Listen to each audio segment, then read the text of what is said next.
I didn't really know what to expect, to be honest. I thought we're going to go upstairs, have a look at the loft, have a look at the memories. I didn't expect that it would be such a deep process. It's emotional, it's tiring. I mean, even looking at that pile of clothes now, I was like, yeah, I really don't want to have it anymore.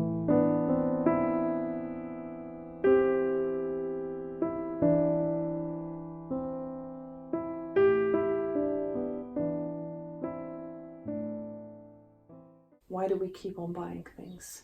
It's not about the things you own, it's about the things you feel, experience. I don't want to have stuff weighing me down. I want to have memories. I want to do things. I'd rather spend all that money on taking Fleur on another trip, on creating memories. What is it? It's just you create clarity by going through this. But I can imagine it must be incredibly hard by just reading a book and then doing it. It's so much more than just tidying up your house. There's still this part of me which wants to write a book, but I don't find the time. And I don't think I'm there yet I find it very difficult.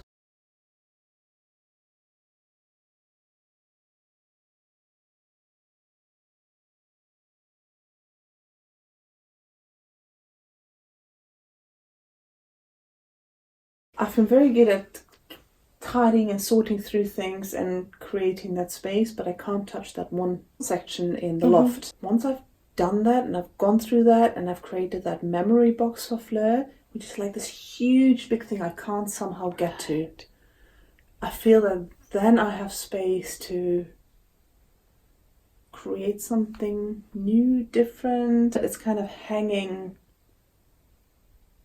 over me. I mean, when I say hanging and literally over me, though. Yes, Yeah. that part. Yeah, it's actually on top of my bed. Seriously. Yeah. I know that it has to be addressed for me to create some space. And space not as an emptiness, but in space for something else to grow, for our future to grow. Each book has a story. Like every single item in our house has a story. We bought after our honeymoon to Cambodia, Lonely Plants from Sri Lanka and Pakistan, because those are places we would have wanted to go together. So Sri Lanka is very high on my list. Jeroen lived there, Jeroen lived in Pakistan for a few years. The self-help books. Any that you read that did not resonate?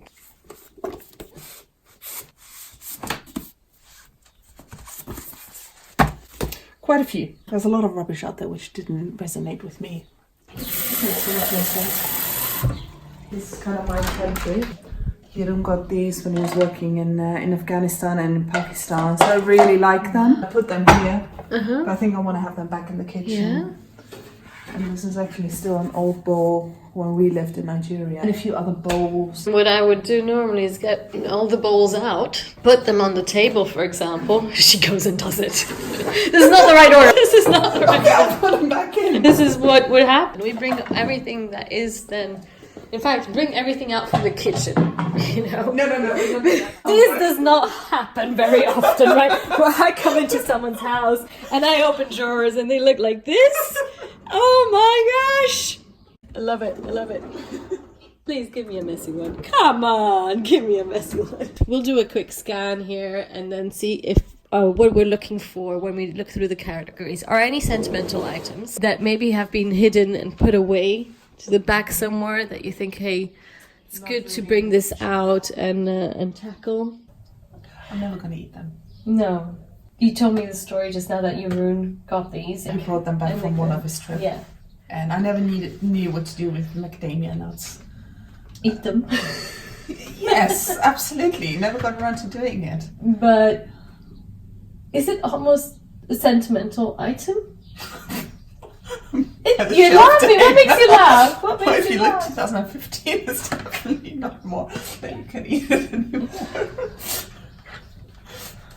Yes, it probably goes under sentimental. There's a sentimental there in the food. With the risk of falling ill. The risk of getting very ill. Question is, are you keeping it because it's something that reminds you that Jeroen brought this? Yeah. Yeah, it's a part of him. He brought this. Yeah. And every time I come across them, what am I going to do with these bloody nuts? What do I do with these bloody nuts? I'm not eating them. I can't throw them away either.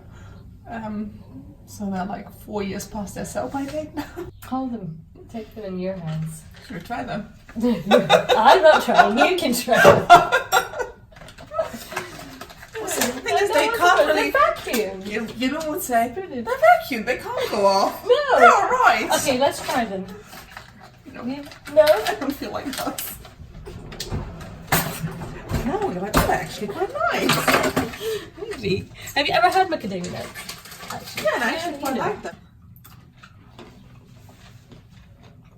Actually, They're definitely all right. they're great. We'll have a snack. No, 2016 expired 15. macadamia nut. 15. Perfectly fine to eat. Malawi. From Malawi. Thanks, Jeroen. I'm enjoying these so I much. put them in one of the nice serving bowls. Put them out in the bowl from South Africa, which needs to wash as well. Please. I'll tell you how I feel tonight. I'm so glad this box is open now. Yeah. What does it do to you that the box is open and it's there? You That's just said finally it's out so of the glad. box and it's not in the way anymore. Yeah. Thank you. Well, cheers, Jeroen. Mm. See, and you're like, told you so. Mm. Can't go off. Can't go. I told you so. What do you have here? The whiskey glasses. We bought that when we went up to Edinburgh and we stayed at the Balmoral and just spent a weekend pretty much sampling whiskies. We really enjoyed them and Yeah. I haven't drunk whiskey in 3 years. No. They're great whiskey glasses if you have great company and a great whiskey. Yeah. I have great whiskey but it doesn't taste the same anymore and I definitely don't have great company. Right. You have great whiskey? I have great whiskey. Shall we have a bit of whiskey?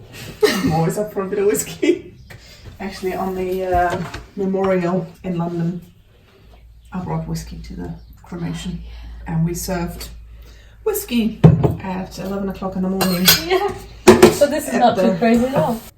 I just make the very conscious choice of not drinking on my own. No. It's not drinking. I mean, don't get me wrong, I do like a drink. Yeah. But it has to be in company for me. Yeah. So here we go on a Thursday morning midday snack. Cheers. Thank you for being here. That's quite nice. When you sit here in the evening on your own, it's raining outside, everything's shit, and it muffles the emotions. Yeah. And things seem to be a little bit more digestible. Yeah. And I've always made the choice, I want to be very clear with it. And I was aware that I had to face the emotions as raw as they were I haven't taken any sleeping tablets, I haven't taken any, I haven't been to a psychiatrist where you get some pills to subdue the emotions. Everything was raw. Yeah. And I've made that conscious decision because you can only experience those emotions once. I don't know which one is better, of having a little bit of help from pills or what, but I didn't. Lunchtime drink.